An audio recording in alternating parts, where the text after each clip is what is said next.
யாரடா அப்பான்னு சொல்லுவாங்க. மானங்கட்டத்தனமாகுது. யாருக்கு யாரா அப்பா? ஈனமானம் சூடு சொல்றேன் இல்ல, சூடு சொல்றேன் இல்ல, அப்பான்னு கூப்பிடுறாங்க. எந்த மானம் உள்ள ரோஷம் உள்ளவனும் இன்னொருத்தனை பார்த்து அப்பான்னு சொல்லவே மாட்டான். அர்த்தமே வேற. சொன்னா எனக்கு ஒரு கேஸ் போடுவான். அப்ப போட்டுவோம். இந்த சன் டிவில கலைஞர் டிவில உலகத்திலேயே முதல் முறையாக இந்த திரைப்படம் வருது. அது மாதிரி உலகத்திலேயே முதல் முறையாக விவசாயிகளை குண்டர் சட்டத்தில் கைது செய்த அரசு இந்த ஸ்டாலின் அரசு. ஏன் மெட்ராஸ் 6000 இங்க 2000? ஏன் நம்மள ரெண்டாம் தர குடிமக்களா? மெட்ராஸ்ல உனக்கு ஒரு ஓட்டு தான், உனக்கும் ஒரு ஓட்டு தான். நீ போட்டாலும் சொல்லணும், அவன் போட்டாலும் சொல்லணும். அப்ப நம்ம ரெண்டாம் தர குடிமக்களா? மெட்ராஸ்ல இருக்கிறவங்க ஒஸ்தி, இங்க விக்கிரவாண்டியில் இருக்கிறவங்க, இந்த இந்த ஊர்ல இருக்கிறவங்க, இந்த அசோகபுரியில் இருக்கிறவங்க என்ன கேவலமானமா? நம்மளாம் தாழ்த்தப்பட்டவங்களா? சீந்தத்தகாதவங்களா? ஒதுக்கப்பட்டவர்களா? நீ என்ன பிச்சை போடுறியா? என்ன பிச்சை போடுறியா? யார் விட்டு போனோம்? யாரடா அப்பான்னு சொல்லுவாங்க. மானங்கட்டத்தனமாகுது. பிறந்த குழந்தைய பெண் குழந்தையா இருந்தா பிறந்த குழந்தையில இருந்து மூதாட்டி வரைக்கும் எல்லாருமே அம்மான்னு சொல்லுவோம். இது கலாச்சாரம். யாரை பார்த்தாலும் தெரிஞ்சவங்க தெரியாதவங்களா இருந்தா என்னம்மா வந்தீங்களாம்மா சாட்டிங்களா எல்லாருமே கேட்போம். அம்மான்ற வார்த்தை எல்லாரையும் கேட்போம். தாய்மார்கள் எல்லாருமே கட்டின மனைவி தேர இன்னும் கட்டா சில பேர் மனைவி கூட அம்மான்னு தான் கூப்பிடுவாங்க. அம்மான்னு தான் கூப்பிடுவோம். அதை பார்த்து எதையோ ஒன்று பூசிக்கிச்சே, அதை மாதிரி என்ன அப்பான்னு கூப்பிடுறாங்க. அப்புறம் ஏதாவது சொன்னா யாரா நீ அப்பாவா? யாருக்கு யாரா அப்பா? ஈனமானம் சூடு சொல்றேன் இல்ல, சூடு சொல்றேன் இல்ல, அப்பான்னு கூப்பிடுறாங்க. எல்லாம் அம்மா பார்த்தா எல்லாம் அம்மா அம்மான்னு கூப்பிடுறதால இவர் அப்பான்னு கூப்பிடுறாங்க. அது நீ சொல்லக்கூடாது, நீ சொல்லக்கூடாது. மக்கள் சொல்லணும், மக்கள் சொல்லணும். அப்ப கூட அப்பான்னு எந்த மூதேவின்னு சொல்ல மாட்டான். எந்த மானம் உள்ள ரோஷம் உள்ளவனும் இன்னொருத்தனை பார்த்து அப்பான்னு சொல்லவே மாட்டான். அது அர்த்தமே வேற. இது அர்த்தமே வேற. சொன்னா எனக்கு ஒரு கேஸ் போடுவான். அப்ப போட்டுவோம். இப்படி தினந்தோறும் நாடகம் நடத்தி கொண்டிருக்கிறார். படம் எடுக்கிறது, வீடியோ பார்க்கறது, செல்ல போடுறது, இதான் ஒரு முதலமைச்சருக்கு ஒரு வேலையா? முதலமைச்சருக்கு தான் வேலையா? நாட்டில் சட்டம் ஒழுங்கு எங்க பார்த்தாலும் கொலை கொள்ளை. சாராயம் ஏண்டா விக்கிறன்னு கேட்டா நேத்து நைட்டு மயிலாடுதுறையில 19 வயசு 20 வயசுடைய இளைஞர்கள் தட்டி கேட்கிறான், ஏன் சாராயம் விற்கிற, ஏன் பாண்டிச்சேரியில இருந்து சரக்கு விற்கணும் கேட்டோன்னு 19 வயசு 25 இளைஞர்களை குத்தி கொலை செய்யப்பட்டிருக்கிறார்கள். அந்த குடும்பம் என்ன ஆகும்? 20 வயசு பையன் பார்த்திருப்பீங்கல்ல, சாராயம் ஏன் வித்தன்னு கேட்டதுக்கு சாராயம் உடம்பு ரோட்ல கிடக்குது, குத்தி கொலை பண்ணி ரோட்ல கிடக்கிற அந்த மாணவன் இளைஞர் உடனே போலீஸ் 300 வரும். 19 வயசு பையனுக்கு 20 வயசு பையனுக்கு என்னடா 300 வரும்? என்ன 300 வரும்? இன்றைக்கு இந்த தமிழகம் முழுவதும் எது கிடைக்குதோ இல்லையோ, ஏன் இந்த கொலை கொள்ளை கற்பழிப்பு ஏன் நடக்குது? என்ன காரணம்? கஞ்சா, கஞ்சா போதை, கஞ்சா எங்க பார்த்தாலும் கஞ்சா. கஞ்சா கிடைக்காத இடமே கிடையாது இந்த ஆட்சியில். எல்லா ஊர்லயும் கஞ்சா.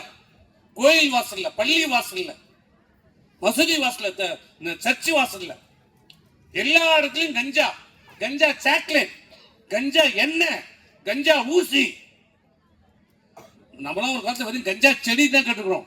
இப்போ ஊசி, மாத்திரை, சாக்லேட் எல்லாம் கிடைக்குது கஞ்சால. என்னென்னலாம் கிடைக்குமோ கஞ்சால எல்லாமே கிடைக்குது. நீ நினைச்சுட்டு இருக்கிற நம்ம பையன் ஸ்கூலுக்கு போயிட்டு வரான், கரெக்டா போய் வரான். ஆனா என்ன நடக்குது? கஞ்சா அடிச்சுட்டு அந்த போதையில என்ன செய்யறோம், ஏது செய்யறோம் அவனுக்கு தெரியல. கொலை செய்யறோமா, கற்பழிக்கிறோமா தெரியல. இதுதான் காரணம். முழுக்க முழுக்க இன்றைக்கு தமிழகத்தில் இந்த சட்டம் ஒழுங்கு சீரழிவுக்கு, கொலை கொள்ளை கற்பழிப்புக்கு காரணம் தங்கு தடையற்ற போதை விற்பனை, கஞ்சா விற்பனை. அதை தடுக்க வக்கில்லாத துப்பில்லாத இந்த தமிழ் காவல்துறையை கையில் வைத்திருக்கிற முதலமைச்சர். காவல்துறை எப்படியா இருக்கும்? காவல்துறைக்கு என்ன? காவல்துறையுடைய பணி என்ன? மக்களை காப்பாற்றுவது. கொலை, கொள்ளை, கற்பழிப்பு வந்து மக்களை காப்பாற்றுகிற கடமை காவல்துறைக்கு. அந்த காவல்துறைக்கு இன்னைக்கு பாதுகாப்பு இல்ல.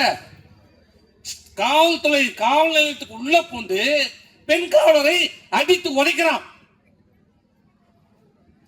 பெண் காவலர் நடந்தது எல்லாம் டிவியில பாத்தீங்கல்ல. அதை விட கேவலம், காவல்துறை உயர் அதிகாரி டிஜிபி ஒரு 10 பேர் 15 பேர் இருப்பாங்க. டிஜிபி சட்டம் ஒழுங்கை காப்பாற்றுறதுக்கு ஒரு டிஜிபி இருப்பார்.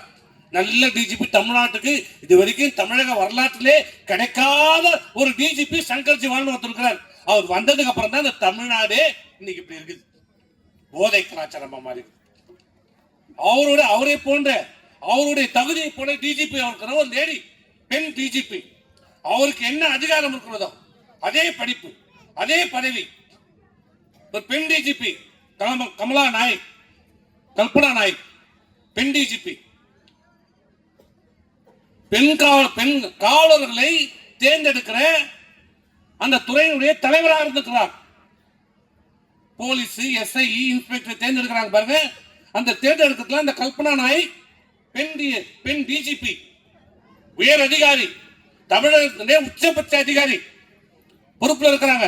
அவங்க சொல்றாங்க, என்னை கொலை செய்வதற்கு, என்னுடைய அலுவலகத்திலே என்னை கொலை செய்வதற்கு முயற்சி செய்யப்பட்டிருக்கிறது. அவருடைய அலுவலகம் தீக்கரையாக்கப்பட்டிருக்கிறது. நாம சொல்லல, நான் சொன்னா பொய் சொல்றோம்.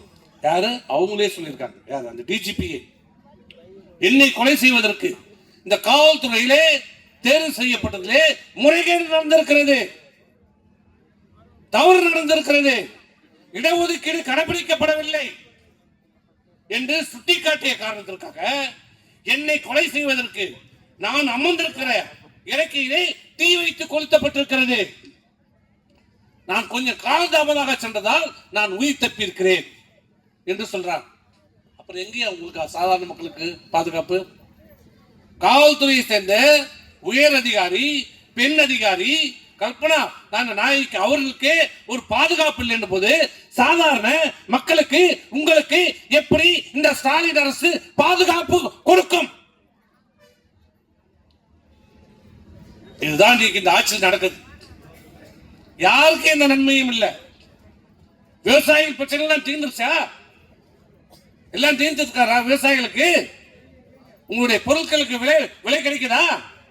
விவசாயிகளை விளைவிக்கிற பொருளுக்கு விலை கிடைக்கிறதா? கூலி உயர்ந்திருக்கிறதா? 100 நாள் வேலை, 150 நாள் தரேன்னு சொன்னாரு. 150 நாள் தரவனா உதவிங்களா? அந்த 100 நாளாவது தராங்களா? 150 நாள் தரவானா? யாரு? நல்லா கேட்டுக்குங்க. திரு ஸ்டாலின் அவர் சொன்னது, நான் முதலமைச்சராக பொறுப்பேற்றார் 150 நாள் தருவன்னார். இந்த 4 வருஷம் ஆயிடுச்சு. இவர்கள் 150 நாள் தர வேண்டாம், 100 நாள். அந்த அம்மாவுடைய அரசுல, எடப்பாடி அரசுல கொடுத்த அந்த 100 நாள் வேலையாவது இந்த அரசு கொடுக்கிறதா? ரைட். அந்த 10 நாளாவது, அந்த 10 நாளுக்கான சம்பளமாவது வருகிறதா? இப்ப சொல்லி என்ன பண்ணியும் நல்ல ஞாபகம் வச்சுக்கோங்க. அன்னைக்கு வந்து 100 தரா 200 தரான்னா திருப்பணி இப்படியே தான் இருக்கணும்.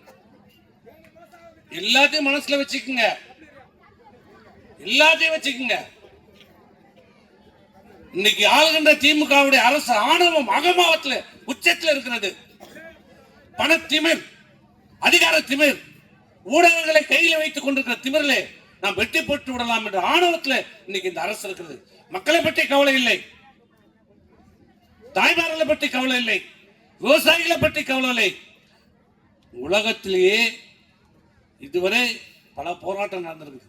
கைது பண்ணுவாங்க, சிறையில் வைப்பாங்க, வழக்கு போடுவாங்க, பெயிலில் வருவோம், அதெல்லாம் நடந்து எல்லாம் பார்த்துருவோம். ஆனால் குண்டர் சட்டத்தில் யாரை கைது பண்ணுவோம்? சாராயம் வைக்கிறவன், விபச்சாரம் செய்யறவன். நல்லா கேட்டுங்க, குண்டர் சட்டத்தில் யாரை கைது செய்வோம்? சாராயம் வைக்கிறவன், விபச்சாரம் பண்றவன், பெரும் குற்றங்களை செய்யறவங்க, இந்த வெடிகுண்டு நக்சல் அப்படிப்பட்டவர்கள் தான் குண்டர் சட்டத்தில் கைது செய்யணும், செய்வாங்க. இது வரைக்கும் எல்லா அரசாங்கம் செய்திருக்கிறது, செய்வாங்க.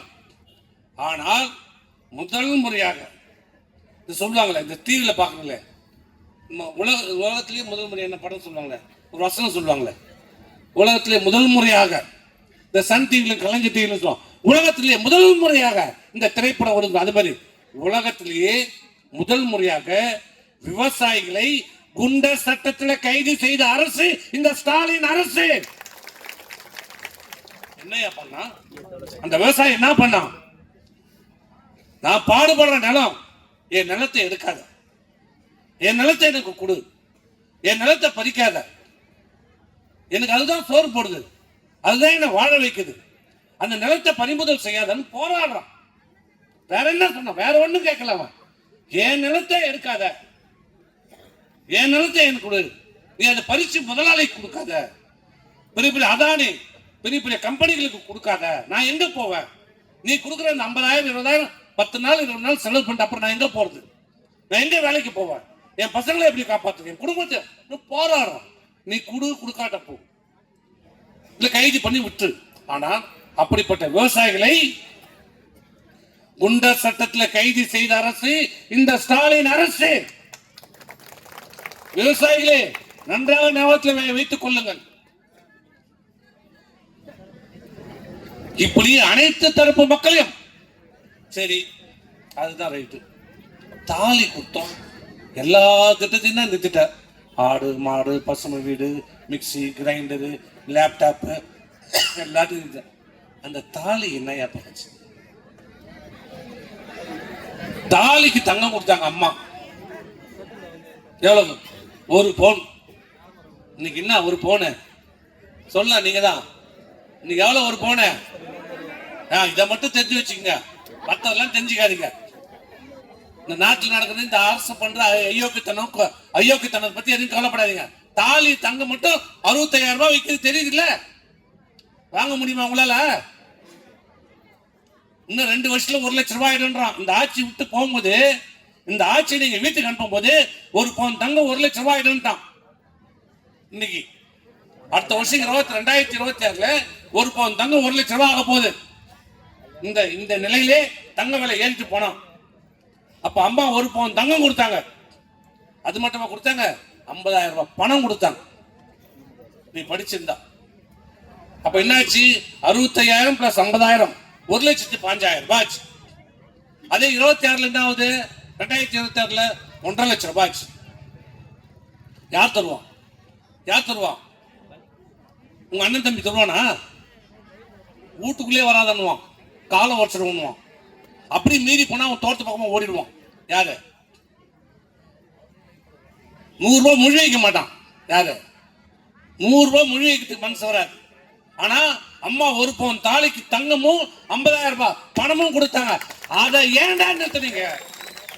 அதுல என்ன நீ குறை கண்டுபிடிச்சிட்ட? அதுல என்ன குறை கண்டுபிடிச்சிட்ட? அந்த திட்டத்துல என்ன தவறு? அதுல என்ன தவறு கண்டுபிடிச்சிட்ட சொல்லு. அம்மா கொண்டாந்தாங்க, ஒரே காரணம், அது பெண்களுக்கு போய் சேருது. அதனால இந்த பெண்கள் ஓட்டெல்லாம் அம்மாவுக்கு போகுது, அதிமுக போகுது. அதை நிறுத்து, நிறுத்து. இதானே?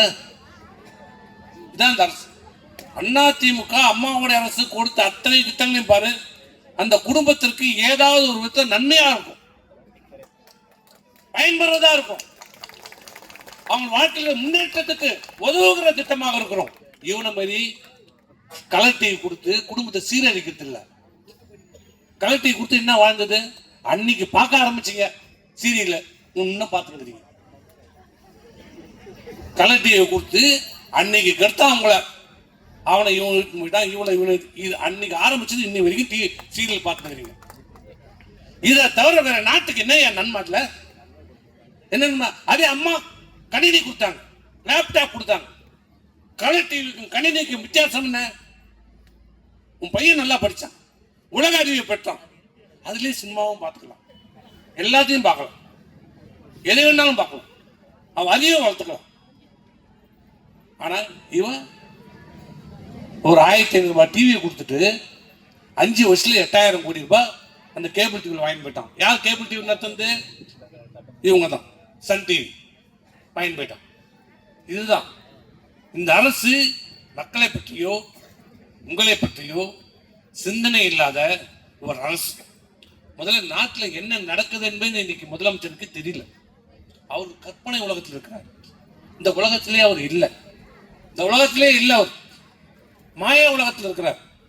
நீங்களாம் அப்படியே பாலாறு ஓடுது, தேனாறு ஓடுது, மக்கள் சந்தோஷமாக பேசத்தெல்லாம் பார்த்தீங்களா? அப்படியே நீங்களாம் மும்மாறி மழை பெய்யுது. எல்லார் வீட்லையும் தங்க கிண்ணத்துல தான் தேன் சாப்பிட்றாங்க. எல்லாம் அப்படிதான் நினைச்சு அவர் பேசத்துல பாருங்க. அப்படிதான். யார் இதெல்லாம் வீட்டுல சாப்பிட்றாங்க? யார் வீட்டுல சாப்பிட்றாங்க தங்க கிண்ணத்துல? இங்க சாப்பாட்டுக்கே வழி இல்லை. படிக்க வைப்பதற்கு, பிள்ளைகளை படிப்பதற்கு வழி இல்லை. கேட்டா நான் 1000 ரூபாய் கொடுத்துட்டேன். 1000 ரூபாய் கொடுத்துட்டா எல்லாம் ஈனமான தோணுது எல்லாத்தையும் விட்டுருவோம் வந்துடுமா? நான் உங்க அப்பா மட்டும் கணத்துல கொடுத்தா, உங்க அப்பா கருணாநிதி திருவாரூர்ல இருந்து ட்ரெயின் ஏறும்போது மூட்டை மூட்டையா பணம் எடுத்தாந்து கொடுத்தா, அந்த பணத்துல இருந்து கொடுக்குறியா? யார் வீட்டு பணம்? உங்களுடைய பணம், மக்களுடைய பணம். நீங்க இந்த அரசாங்கத்துக்கு வரியாக கட்டுக்கிற பணம். 1000 ரூபாய் கொடுத்துட்டா இவங்க செய்கிற எந்த தவறையும் நம்ம கண்டுக்கூடாதா? தினம் கொள்ளடிப்பாங்க, கற்பழிப்பாங்க, சாராயம் வைப்பான், கஞ்சா வைப்பான், விவசாயிகளை பிடிச்சி குண்டர் சட்டத்தில் போடுவேன், மாணவர்களுக்கு எந்த திட்டத்தையும் கொடுக்க மாட்டேன், பள்ளிக்கூடம் கட்ட மாட்டேன், சாலை போட மாட்டேன், புது பஸ் விட மாட்டேன், எதுவுமே செய்ய மாட்டேன். கேட்டா நான் 1000 ரூபாய் கொடுத்துட்டேன். என்னையா ஒரு 1000 ரூபாய் கொடுத்துட்டதுக்காக ஈனமானவனுக்கு சூடு சொல்லணுமா? அந்த 1000 ரூபாய் எல்லாரும் கொடுத்துட்டியா? தயவு செய்து சிந்தித்து பாருங்க. இந்த அரசு கிழிச்சா நீ வெள்ளெண்ண வாரத்து போட்ட வெள்ளெண்ண வாரம் வந்துதா? வந்துதா? நான் கேட்கிறேன், ரெண்டே விஷயம் மட்டும் கேட்டுக்கிறேன். அம்மா ஆட்சிக்கும் உங்க ஆட்சியும் கேட்டுக்கிறேன். இது மெட்ராஸ்ல வெள்ளம் வந்தது போன வருஷம். மெட்ராஸ்ல வெள்ளம் எங்க வந்தது? வட சென்னையில். வட சென்னையில் தான் பாதிப்பு. நான் இருக்கிறது தென் சென்னை, நான் இருக்கிற வீடு. அப்புறம் மத்திய சென்னை இருக்குது. வட சென்னையில் மட்டும்தான் வெள்ள பாதிப்பு. ஆனா என்ன பண்ற நீ? மெட்ராஸ் முழுசும் பாதிச்சவும் பாதிக்காத ஏழை பணக்காரன் தெரு பெருக்கிறவங்க வந்து ரஜினிகாந்த் வீட்டு வரைக்கும் எல்லாருக்கும் 6000 ரூபாய். எவ்வளவு? 6000 ரூபாய் கொடுக்குறேன். ரெண்டு விஷயம் புரிஞ்சுங்க. மெட்ராஸ்ல எல்லாருக்கும் கொடுக்குற 6000 ரூபாய். ஆனா இங்க வெள்ளம் பாதிக்குது. 10 நாளா மழை, வீட்டு விட்டு வெளில வர முடியல, வேலைக்கு போக முடியல, கூலி வேலைக்கு போக முடியல, சாப்பாட்டு வேலை. வேலைக்கு போனா கூலிக்கு வந்தா தானே வேலை சாப்பாடு. வேலைக்கு போக முடியல, கூலி வேலை செய்ய முடியல, நிலம் பாதிச்சாலும் பார்த்தா வெளியில போக முடியல. ஆனா என்ன பண்ற நீ? அறிவிச்சது விழுப்புரம் மாவட்டம், கடலூர் மாவட்டம், கள்ளக்குறிச்சி மாவட்டம் அனைவருக்கும் சொன்னது 2000 ரூபாய். மெட்ராஸ்ல என்ன சொன்ன? மெட்ராஸ்க்கு 6000. ஆனால் விழுப்புரம் மாவட்டத்தில் மட்டும் இங்கதான் மழை அதிகம். நம்ம மாவட்டத்தில் அதுவும் மயிலத்துல தான் அதிகபட்சம் 52 சென்டிமீட்டர் மழை பெய்யுது. மயிலத்துல கொடுத்துருவாங்க. 8 கிராமத்துக்கு தான் பணம். இங்க வந்துச்சு எல்லாருக்கும் 2000 ரூபாய் கொடுக்குறேன். ஏன் மெட்ராஸ்க்கு 6000, இங்க 2000? ஏன் நம்மள ரெண்டாம் தர குடிமக்களா? மெட்ராஸ்ல உனக்கு ஒரு ஓட்டு தான், உனக்கும் ஒரு ஓட்டு தான். நீ போட்டாலும் சொல்லணும், அவன் போட்டாலும் சொல்லணும். அப்ப நம்ம ரெண்டாம் தர குடிமக்களா? மெட்ராஸ்ல இருக்கிறவங்க ஒஸ்தி, இங்க விக்கிரவாண்டியில் இருக்கிறவங்களா, இந்த ஊர்ல இருக்கிறவங்களா, இந்த அசோகபுரியில் இருக்கிறவங்களா என்ன கேவலமானமா? நம்மளாம் தாழ்த்தப்பட்டவங்களா? சீந்தத்தகாதவங்களா? ஒதுக்கப்பட்டவர்களா? நீ என்ன பிச்சை போடுறியா? என்ன பிச்சை போடுறியா? யார் விட்டு பணம்? உங்களுடைய பணம், உங்களுடைய வரி பணம். ஒரு கண்ணில் வெண்ணெய், ஒரு கண்ணில் சுண்ணாம்பு. என்ன சரி, விவசாயிகள்லாம் பாதிச்சாங்களே தரணி, இது வரைக்கும் ஒரு விவசாயி பணம் வந்துதா? தப்பி தள்ளி ஒரு பத்திரிகை இருக்கணும், தினமலர்னு ஒரு பத்திரிகை இருக்குது. அது திமுக அடிமை பத்திரிகை, திமுகவுடைய கொள்கை பரப்பு செயலாளர் பத்திரிகை அது தினமலர். அந்த தினமலர்ல தெரியாம, அவனுக்கு தெரியாம போட்டான் ஒரு செய்தி. பார்க்கல பழகுது அந்த ஓனர் இந்த செய்தியை. அவர் பார்க்காம ஒரு செய்தி வந்து சின்னன்னா படம் காட்டுறாங்களே தவிர பணம் வரல. யாரு? திமுகவுக்கு கொள்கை பரப்பு செயலாளர் இருக்கிற தினமலர் பத்திரிகை, திமுக தாங்கி பிடிக்கிற தினமலர் பத்திரிகை, அந்த பத்திரிகையே போடுது என்னன்னு, படம் காட்டுறாங்க, ஆனா பணம் வரல. பணம் வந்துச்சா? எவ்வளவு நாள் ஆச்சு? மழை பெஞ்சு 2 மாசம் ஆகும், இன்னும் பணம் வரல. பணம் வரல. ஆனா இதுக்கு கொடுக்க பணம் இல்லை. யாருக்கு? விவசாயிகள் கொடுக்க பணம் இல்லை. வெள்ளத்தில் பாதிக்கப்பட்டது மெட்ராஸ்க்கு 6000 கொடுக்குறேன், இங்க 2000 தர பணம் இல்லை. ஆனா இப்ப ஒரு 20 நாளைக்கு முன்னாடி அவங்க அப்பா கருணாநிதி பேர்ல நாட்டுக்கு சுதந்திரம் வாங்கி கொடுத்த கருணாநிதி, இந்த இந்தியாவுக்கும் தமிழ்நாட்டுக்கும் சுதந்திரம் வாங்கி கொடுத்த தியாகி கருணாநிதிக்கு பெயர்ல 550 கோடியில பெரிய மண்டபம் கலையரங்கம் கட்டுறாங்க சென்னையில. இப்ப தேவையாது. இதுக்கு மட்டும் எங்கிருந்து பணம் வருது? இதுக்கு மட்டும் 550 கோடி எங்கிருந்து வருது பணம்? விவசாயிகளுக்கு, பாதிக்கப்பட்ட விவசாயிக்கு நிவாரணம் கொடுப்பதற்கு பணம் இல்லை. உங்க அப்பா பேர்ல கலையரங்கம் கட்டுவதற்கு மட்டும் 550 கோடி ரூபாய் எங்க வருது? இதுதான் இந்த அரசாங்கத்துடைய லட்சணம். இந்த முதலமைச்சருடைய ஆட்சியினுடைய நிர்வாகம். மக்களை பற்றி துளியும் சிந்தனையில அரசு இன்றைக்கு நடைபெற்றுக் கொண்டிருக்கிறது. ஆகிய வருகை தந்திருக்கின்ற பெரியவர்களே, தாய்மார்கள், இந்த அரசு விரைவிலே வீட்டுக்கு அனுப்பப்பட வேண்டிய அரசு. இன்னும் சட்டமன்ற தேர்தலுக்கு சரியாக இன்னும் 10 மாத காலம் தான் இந்த இருக்கிறது. இந்த அரசு செய்ய தவறி இருக்கிற அனைத்தையும் சீர்தூக்கி பார்த்து ஏழை எளிய மக்கள் வாழ வேண்டும் என்றால் அவர்களுக்கு தேவையான பிரச்சனைகளை சரி செய்ய வேண்டும் என்றால் உங்களுக்காக பாடுபடுகின்ற ஒரு இயக்கம், ஒரு ஆட்சி வர வேண்டும் என்றால் வர இருக்கின்ற சட்டமன்றத்தில் மீண்டும் அம்மாவுடைய அரசு, மீண்டும் எம்ஜிஆருடைய அரசு, இரட்டை சின்னம் எடப்பாடியார் தலைமையிலே அமைவதற்கு நீங்கள் அனைவரும் பாடுபட வேண்டும் என்று கூறி வருகை தந்த அனைவருக்கும் நன்றி கூறி விடைபெறுகிறேன். நன்றி, வணக்கம்.